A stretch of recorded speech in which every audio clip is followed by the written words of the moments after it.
Mesdames et messieurs, bonjour. Bienvenue dans cette nouvelle édition de votre journal de 15 heures au sommaire de l'actualité.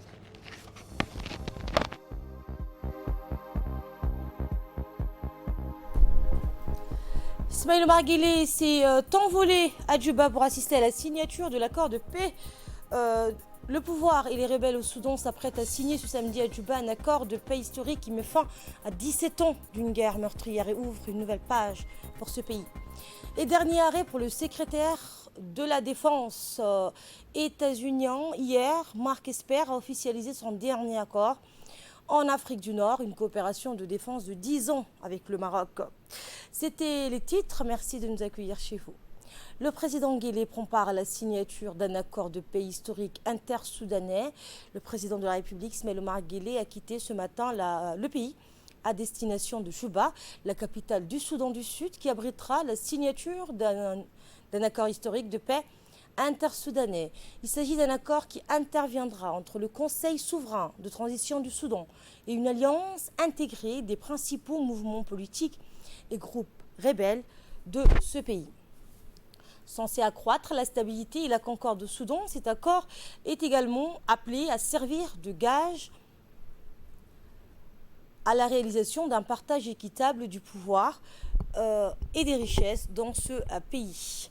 Il prévoit aussi la démilitarisation des groupes rebelles et leur réinsertion au sein des forces armées du pays, devant à terme intégrer l'ensemble des composantes démographiques du Soudan. Eh bien, la participation du président Guelleh à la cérémonie de signature de l'accord de paix intersoudanais succède à une invitation officielle qui est reçue du président du pays hôte de cet événement, Salva Kiir. Il s'inscrit également dans la lignée de la diplomatie de bon office que la République de Djibouti n'eut toujours de cesse d'offrir à la résolution des conflits et des litiges dans cette partie du monde. Lors de cette cérémonie de signature d'accord de paix, le pays concerné, le Soudan, sera représenté par ses trois principaux responsables politiques, en l'occurrence le président du Conseil souverain de transition du Soudan, le général Abdel Fattah al-Burhan, le vice-président de cette instance, le général Mohamed Hamdan Daglo, et le premier ministre soudanais et président en exercice de l'IGAD, Abdallah Hamdok. Les pays riverains du Soudan prennent également part à la cérémonie de signature de cet accord de paix. Le président tchadien Idriss Déby, le premier ministre égyptien Mustafa Madbouli participent également donc à cet événement.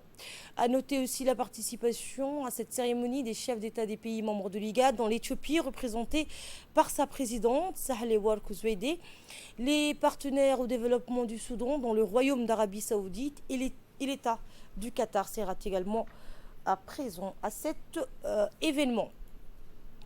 Le gouvernement éthiopien a mis en circulation des nouveaux billets de banque. Les Éthiopiens ont jusqu'à fin décembre pour changer leurs anciens billets de birr. La mise en circulation de ce nouveau billet est une mesure considérable et qui est officiellement destinée à fortifier l'économie éthiopienne, plus particulièrement le macroéconomique du pays. Les billets de 10, 50 et 100 birrs éthiopiens changent de couleur et de dessin. Un nouveau billet de 200 birrs est mis en circulation. Les nouvelles coupures seront également mieux sécurisées. Dans une interview exclusive que nous a accordée le ministre éthiopien de l'économie et des finances, Ahmed Shide, il s'est dit confiant. Donc conjointement que Djibouti et Éthiopie mènera des discussions pour la mise en œuvre de ces nouveaux billets, voire le changement de l'ancien billet. Le ministre de l'économie a expliqué qu'il s'agit de lutter contre le financement d'activités illégales, la corruption et la contrebande. Poursuivant son intervention, le ministre a indiqué que la République de Djibouti et la République démocratique et fédérale d'Éthiopie entretiennent des partenariats stratégiques qui reposent sur le principe gagnant-gagnant dans la quasi-totalité des secteurs porteurs de développement, tant et si bien que les deux pays constituent un modèle d'intégration économique au niveau régional et continental. Le ministre éthiopien de l'économie a salué les efforts de la République de Djibouti pour la multiplication des projets d'infrastructure et la hausse des activités commerciales, entre autres, qui ont permis à Djibouti de se positionner comme plateforme logistique régionale. Si on assiste actuellement, a-t-il dit, à Djibouti à un développement des infrastructures et à une hausse des activités commerciales, une grande partie de la croissance enregistrée est tributaire de la relation entre l'Éthiopie et Djibouti, a également souligné le ministre éthiopien de l'économie. Sous le leadership du président de la République, Ismaël Omar Guelleh, les bonnes et fortes relations bilatérales entre les deux pays ont renforcé, a-t-il dit, les croissances économiques et les développements des deux pays. C'est ce qu'a donc mis en évidence le ministre. Il s'est dit satisfait des perspectives économiques d'Éthiopie et de la République de Djibouti. Les gouvernements de Djibouti et de l'Éthiopie se réjouissent, selon le ministre éthiopien de l'économie et des finances, se réjouissent la réalisation du méga-projet gazier qui débouchera sur la construction d'un gazoduc d'une longueur totale de 750 km entre l'Éthiopie et la future zone industrielle de Medjog, où seront édifiées une usine de liquéfaction du gaz naturel et un terminal d'exportation grâce à un investissement privé avoisinant les 4 milliards de dollars américains. C'est ce qu'a conclu le ministre dans cette interview. Autre nouvelle, un concours d'épilation des mous a été lancé hier au centre de développement communautaire de quartier 4. Les jeunes qui participent à ce concours ont compris son importance dans la vie scolaire de l'enfant. Ils ont été salués par les organisateurs au lancement. En effet, le concours d'épilation est un exercice allant à la fois l'intelligence, la mémoire et l'habilité. Les candidats doivent épiler correctement le mot tiré au sort sans balbutier. Cet exercice donc prépare les enfants à avoir une bonne locution, une parfaite diction, un riche vocabulaire et une parfaite maîtrise de l'orthographe. C'est aussi un atout pour les élèves d'acquérir un bon lexique pour leur cursus scolaire et post-scolaire. Ce concours, tel un tournoi, opposera les jeunes de tous les centres de développement communautaire de la capitale avec des qualifications et une finale qui sera couronnée par des prix et des récompenses. Le secrétaire d'État à la jeunesse et au sport s'est félicité de cette initiative. J'ai 5 années, j'ai décidé de carte 3. Mon fiche FICHE.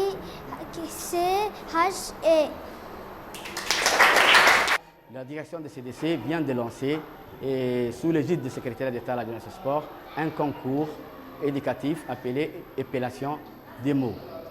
Le but de cette nouvelle initiative interroge la faculté de nos plus jeunes écoliers pour mieux connaître et pour mieux aussi maîtriser la valeur, l'essence et surtout l'épellation des mots en langue française.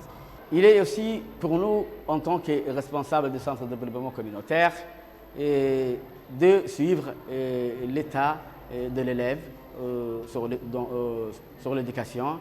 Et puis, il est aussi une occasion pour nous de faire découvrir des nouveaux mots à nos jeunes.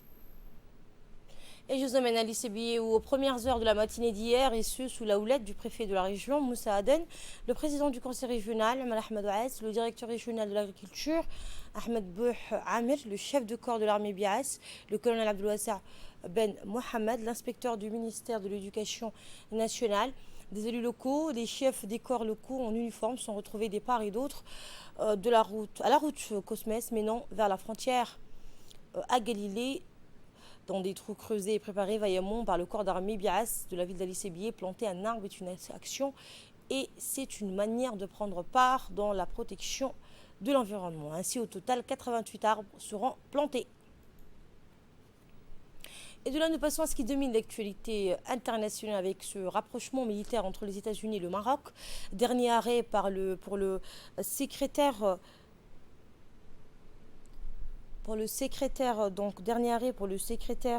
de la défense états-unien. Hier, Mark Esper a officialisé son dernier accord en Afrique du Nord, une coopération de défense de 10 ans avec le Maroc, un traité signé alors que les États-Unis cherchent désespérément des alliés dans la zone pour faire face aux conflits en Libye et au Sahel. Notre alliance de longue durée n'a pas fait qu'endurer le temps. Nous sommes restés côte à côte pendant des défis majeurs qui ont transformé le XXe siècle et avons transitionné dans le XXIe siècle plus fort que jamais. C'est ce qu'a déclaré le ministre des Affaires étrangères marocain, Nasser Bourita. Des mots de fraternité du ministre des Affaires étrangères repris dans la foulée par le secrétaire à la défense des États-Unis. Maintenant, plus que jamais, nos deux nations travaillent ensemble de façon rapprochée pour faire face au défi d'un environnement sécuritaire de plus en plus et qui va durer contre le terrorisme et qui va contre le terrorisme et d'autres menaces transnationales à l'instabilité régionale et d'autres stratégies plus grandes. C'est ce qu'a expliqué le secrétaire à la défense des États-Unis, Mark Esper. Face aux enjeux stratégiques de la région, les États-Unis voient dans le royaume du shérif un allié de taille dans la zone. Les États-Unis se positionnent en Afrique du Nord alors que le mandat du président Trump avait plutôt semblé présager un effacement de la zone. À la une également, c'est un trou sans fond dans lequel s'engouffrent chaque année des milliards de dollars. La fuite illicite de capitaux continue de faire très mal aux économies africaines. Selon un rapport de la Conférence des Nations Unies sur le commerce et le développement, les flux financiers illicites sortants sont presque aussi importants que l'aide au développement, plus les investissements étrangers reçus par les pays africains. Car chaque année, les économies du continent perdraient jusqu'à 89 milliards de dollars, soit 3,7% de la production économique du continent. Un scénario qui se répète chaque année pour la période 2013-2015. Une grosse partie de cette perte provient de la fausse facturation. Et concernant cette fois le sommet européen, les tensions Méditerranée orientale, la crise au Bélarus ou le conflit dans la région du Haut-Karabakh était notamment à l'ordre du jour du sommet européen qui a réuni pendant 2 jours à Bruxelles les chefs d'État et de gouvernement des 27. Les 27 dirigeants de l'Union européenne se sont également entendus sur une procédure de sanctions contre des responsables bélarusses. Mais il a d'abord fallu convaincre le président chypriote Nikos Anastasiis. Ce dernier avait mis son veto à ces sanctions car il souhaitait qu'un message de fermeté soit adressé en priorité à la Turquie. Ce dernier a été entendu et a donc levé son veto. Les sanctions européennes doivent viser 40 responsables bélarusses accusés de répression contre l'opposition ou falsification du résultat de la dernière élection présidentielle jugée frauduleuse par l'Union européenne. Le président Alexandre Loukachenko n'est toutefois pas personnellement visé par ces sanctions. Par ailleurs, Angela Merkel recevra mardi à Berlin la chef de file de l'opposition bélarusse qui est donc soutenue par plusieurs dirigeants européens. La chancelière allemande souhaite que le président Loukachenko mène un dialogue avec la population pour résoudre la crise politique et ce, sans ingérence de l'Est ou de l'Ouest. L'autre dossier brûlant, c'est le conflit dans la région du Haut-Karabakh qui a repris la plus belle entre l'Arménie et l'Azerbaïdjan. Beaucoup redoutent donc une internationalisation de ce conflit où des pays comme la Turquie et la Russie défendent des intérêts différents. Ankara, qui s'en soutient l'Azerbaïdjan, est accusé par la France de laisser transiter vers la zone du conflit des djihadistes en provenance de Syrie.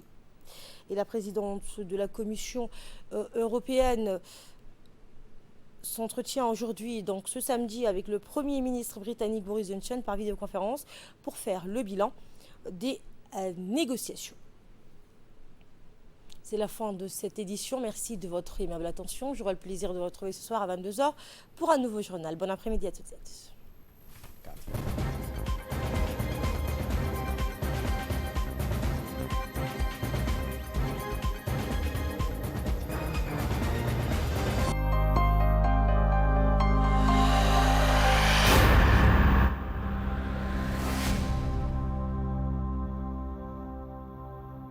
Nous n'avons ménagé aucun effort dans ce sens. Le personnel soignant et les personnes en charge du dépistage travaillent sans relâche, nuit et jour. Si la maladie a beaucoup régressé, elle n'a pas complètement disparu. Nous devons donc redoubler de vigilance en respectant les mesures barrières que je vous exhorte à poursuivre jusqu'à l'élimination totale et définitive du Covid-19. La pandémie n'est peut-être pas encore totalement contrôlée, mais ensemble, avec votre concours, on va y arriver. Contre la Covid-19, je m'engage à respecter les gestes barrières pour moi et pour les autres. Le Covid-19 est toujours là, mais grâce à la ferme volonté des autorités djiboutiennes et au travail que Djibouti mène ensemble avec ses partenaires, cette pandémie sera certainement vaincue. Contre la Covid, je m'engage en tant que secrétaire d'État à la jeunesse et des sports Nous devons respecter les consignes du ministère de la Santé en se protégeant et en respectant les gestes barrières. Nous travaillons les mains dans les mains pour contrôler cette épidémie. Je m'engage à lutter contre cette pandémie, protéger les personnes qui sont à risque face à cette pandémie internationale. Il faut continuer à se protéger avec des gestes simples tels que le port de masque, le lavage de mains avec du savon et la distanciation physique. Contre la Covid, je m'engage. Contre le Covid, je m'engage. Je m'engage pour l'amour que j'ai vers tout le monde. Contre la Covid-19, je m'engage. Contre la Covid, je m'engage.